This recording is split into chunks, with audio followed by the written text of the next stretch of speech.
Olá, queridos estudantes, saudações a todos. Hoje na nossa aula vai ser de revisão dos conteúdos que nós temos estudados anteriormente, tá bom? Nós aqui do nono ano estamos estudando os conceitos de onda, ondulatória. Nós tivemos 3 aulas, se não me falha a memória, sobre ondas, né? Então nós vamos trabalhar justamente alguns conceitos que nós vimos nas aulas anteriores a respeito desses conteúdos. Lembrando que esse assunto é um pouco teórico, né? Eu não vou cobrar muitos cálculos na nossa prova que nós iremos fazer nesta semana, então vocês devem focar especialmente na parte conceitual desse assunto, tá bom? Então eu vou fazer aqui a correção de algumas questões para que vocês consigam fazer uma breve revisão, recordar aí o conteúdo estudado, tirar alguma dúvida. E ao final da revisão, espero que vocês tenham de novo recordado alguns conceitos importantes que nós vimos durante esse período aí, dessa preparação para essa primeira prova online que nós iremos fazer nessa semana, tá bom? Então vamos lá, a primeira questão que eu vou resolver com vocês diz o seguinte, ó. O Sol nos manda, entre outras radiações, luz vermelha, luz azul, calor, raio-x, raios gama.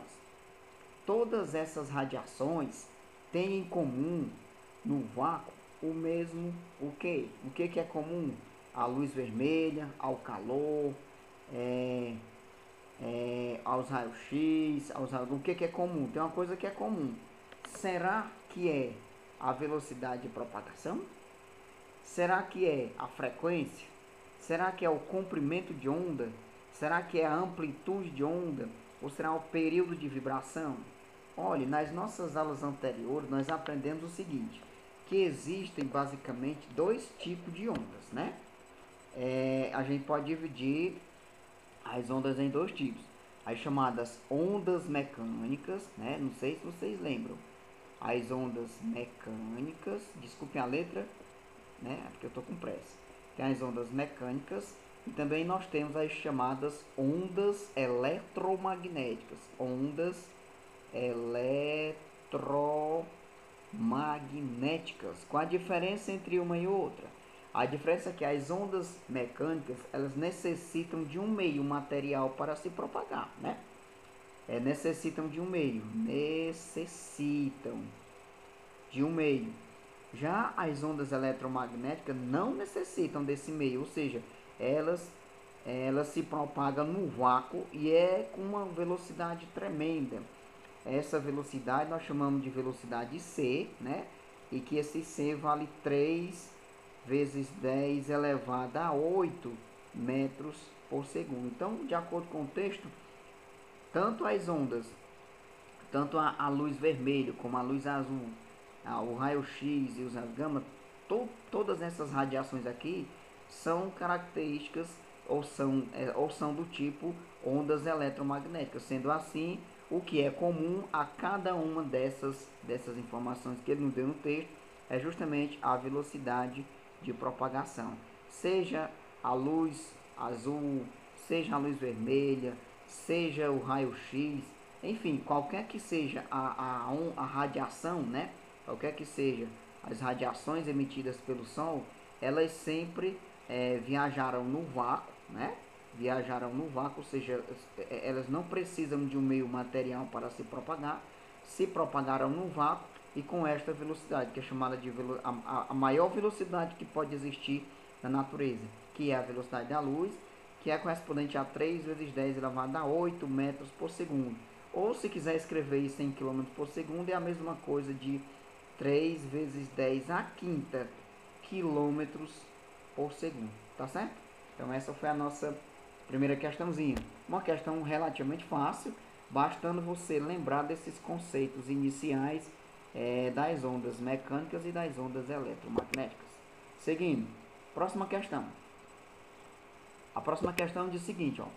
Uma onda mecânica, ou seja, aquela onda que necessita de um meio material para se propagar, ela é dita transversal se as partículas do meio móveis. Pronto, o que eu preciso saber? Para resolver essa questão, que é da Universidade Federal da Paraíba, né? né? Não, parar, aliás, parar, desculpa, parar. Pois bem, para resolver essa questão, eu preciso identificar, saber o que é uma onda chamada transversal. Porque além das ondas se dividirem em ondas eletromagnéticas e ondas mecânicas, elas ainda por sua vez se dividem em ondas transversais e ondas longitudinais. Qual a diferença? É a seguinte, as ondas transversais são aquelas em que é, a propagação a propagação da onda ocorre no sentido contrário, né? Ou seja, vamos supor a seguinte situação para ficar mais fácil. Se a vibração do meio for na vertical, por exemplo, o sentido de vibração for para cima, né? Vamos dizer que essa seta para cima seja a vibração, né? E a propagação for aqui na horizontal para a direita, propagação, então nós estamos diante de uma onda transversal. Por quê? Porque ela está vibrando na vertical, mas ela se propaga na horizontal. Esse nome aqui transversal é porque o ângulo formado entre a vibração da onda e a propagação é de 90 graus, tá certo?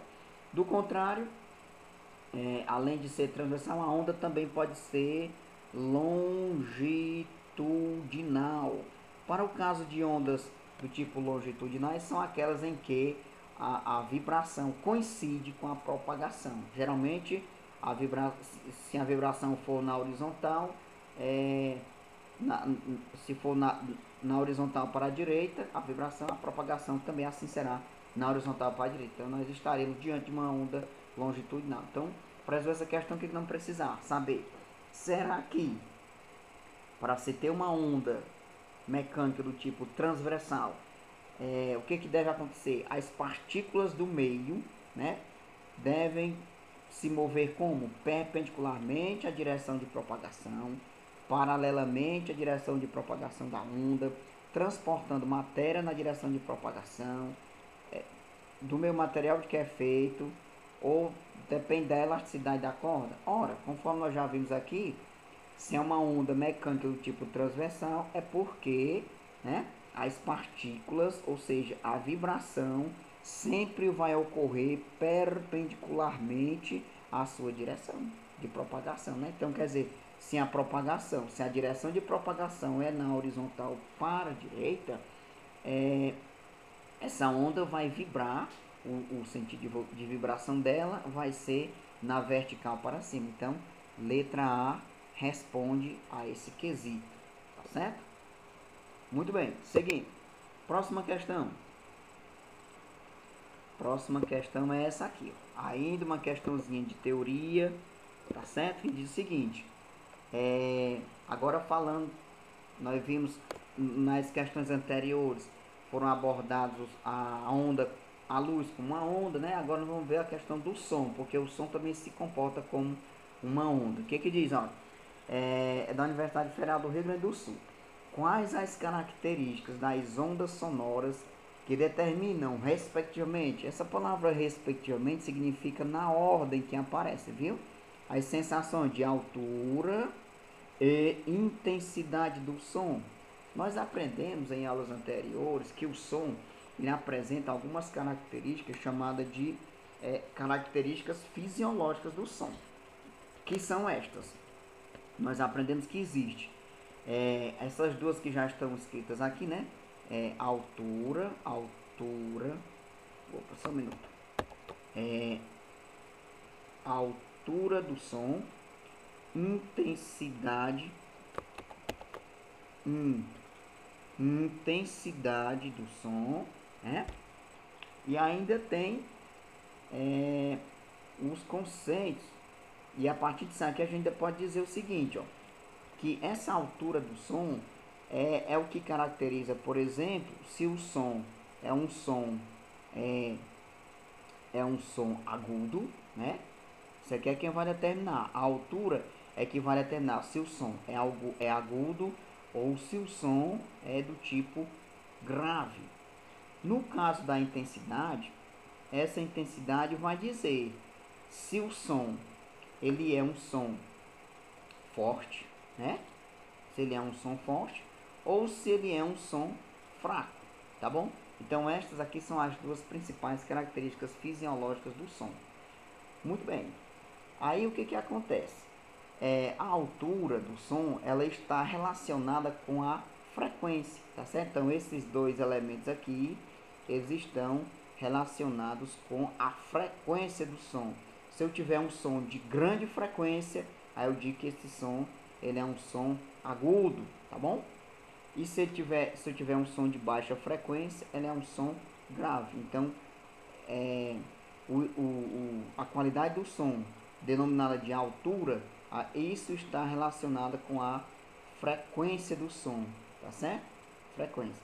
Já os conceitos de intensidade, que é o que caracteriza o som, intensidade ou volume, tá bom? A gente pode chamar isso aqui também de volume do som.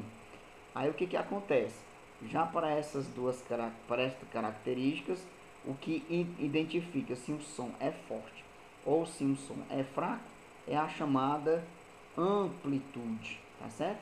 É a amplitude da onda sonora, tá bom? Então vamos lá. Quais as características das ondas sonoras que determinam a altura e intensidade? Ora, a altura tem a ver com a frequência, né? Com a frequência. E a intensidade tem a ver com a amplitude, né? Logicamente, se nós observarmos o que diz aqui os itens, aí nós vamos marcar a altura, frequência, intensidade e amplitude. Pronto, a letra A, né? A letra A responde a nossa questão, tá certo? Tá bom? Olha, perceba que lá na letra E apareceu as mesmas informações, só que de maneira invertida, né? Aqui na letra A veio primeiro a frequência, depois a amplitude. Lá na letra E veio primeiro a amplitude, depois a frequência. É por isso que é importante uma leitura bem feita, porque aqui o texto diz que é respectivamente. Se é respectivamente, é porque nós devemos observar a sequência. Primeiro altura, né, não? Depois intensidade. Por isso que a resposta fica sendo a letra A. Tranquilidade? Espero que sim. Vamos adiante. Próxima questão, olha. Tá aqui. Próxima questãozinha. Agora tem uma questãozinha de conta. Eu acho que na prova de vocês eu coloquei poucas questões de cálculo, né? A maioria é questão teórica mesmo. Olha o que que diz, ó.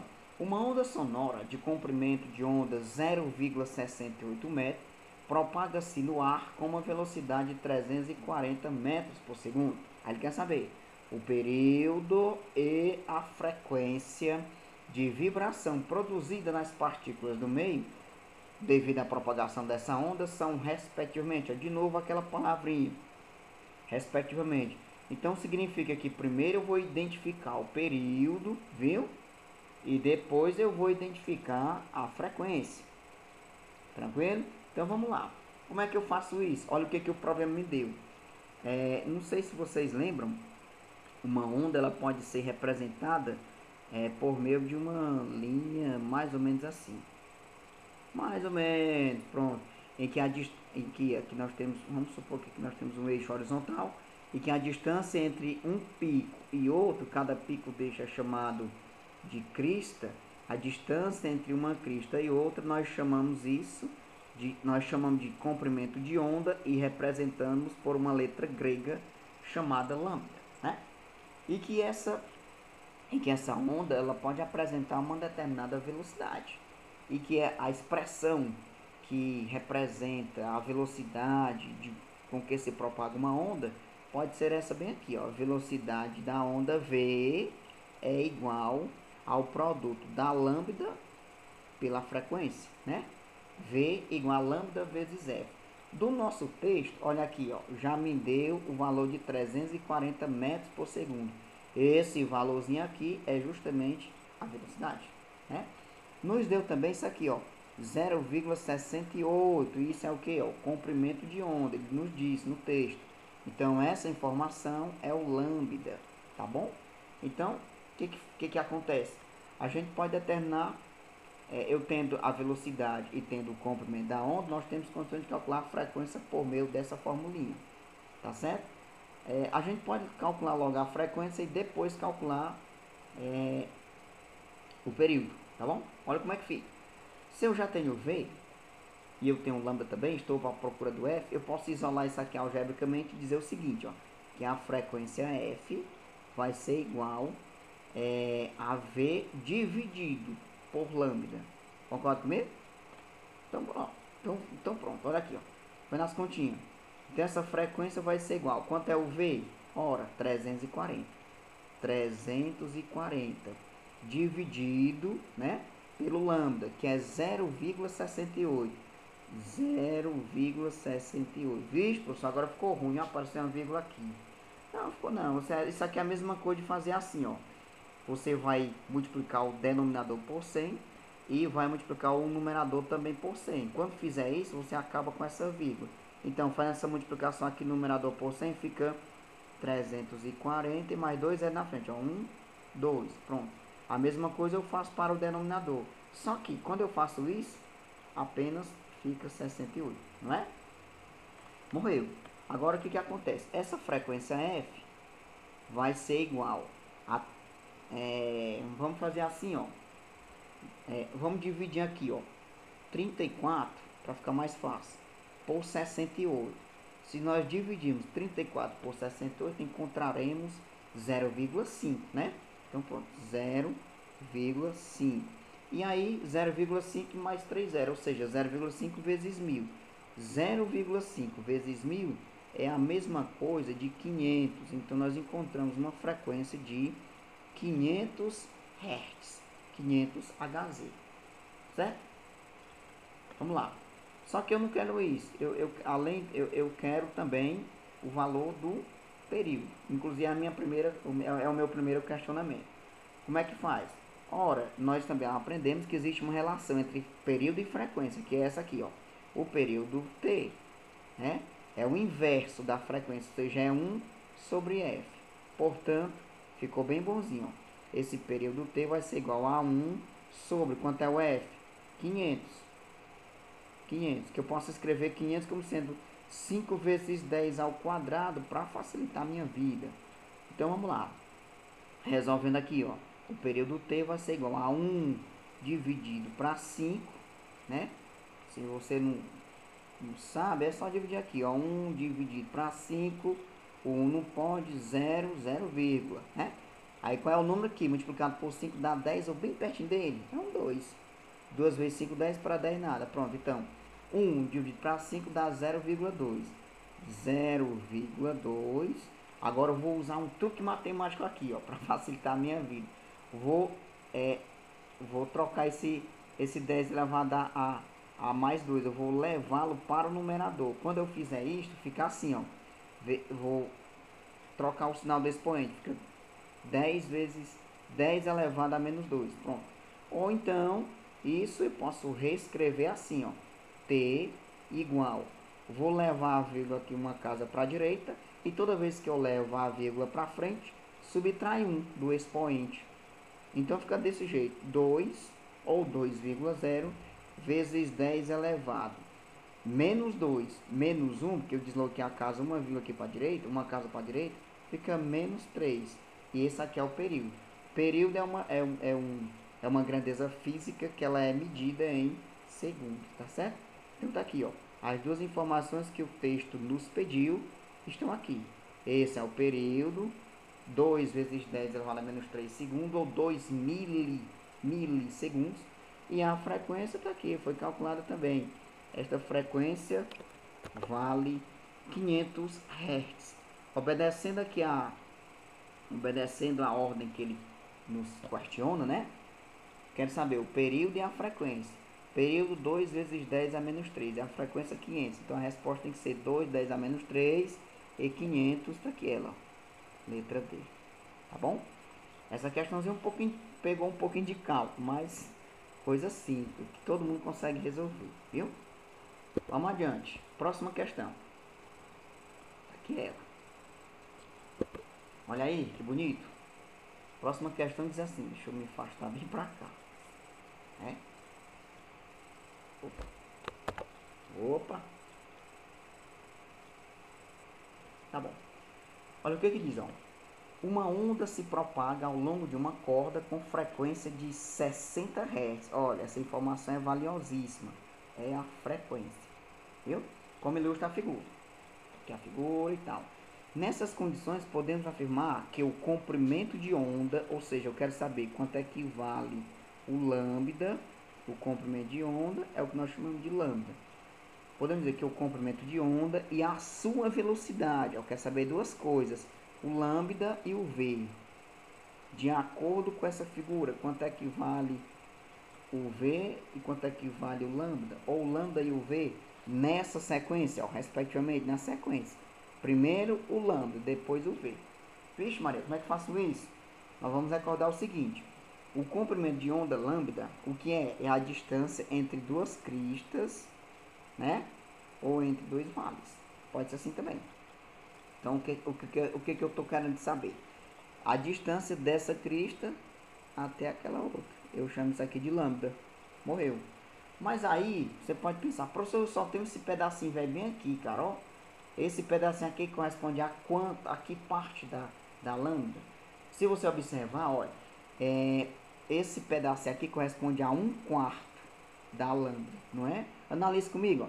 Se eu fizer aqui, se eu completar essa partezinha aqui, esse pequeno trecho é igual, vou chamar aqui esse trechozinho de x, esse aqui eu vou chamar de y, e esse aqui vou chamar de z, viu?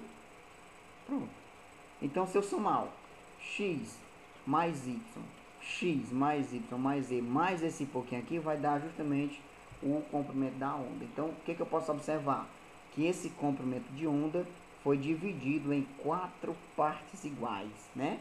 Então, ficou fácil. Se uma dessas partes corresponde a 8 centímetros, então ele completo vai ser quanto? Muito simples. Você vai só dizer aqui, ó, que o comprimento da onda lambda vai ser igual a 4 vezes o 8 centímetros, né? E 4 vezes 8 centímetros dá justamente um lambda igual a 32 centímetros. Concorda comigo ou não? Pois é. Pronto. Descobrimos o valor de lambda. Só que aí, ó, pode ser a letra D e pode ser a letra E. E ainda pode ser a letra A, né? Vixe, é mesmo. Pode ser a letra A, pode ser a letra D e pode ser a letra E. Quem vai agora nos levar para a resposta certa é o valor da velocidade. Como é que eu faço? Pega aquela definição que nós vimos na questão anterior, que a velocidade V é justamente o produto de lambda, ou seja, do comprimento da onda, pela frequência F. No nosso texto ele já nos deu a frequência, olha que beleza. Ficou bem fácil, então morreu.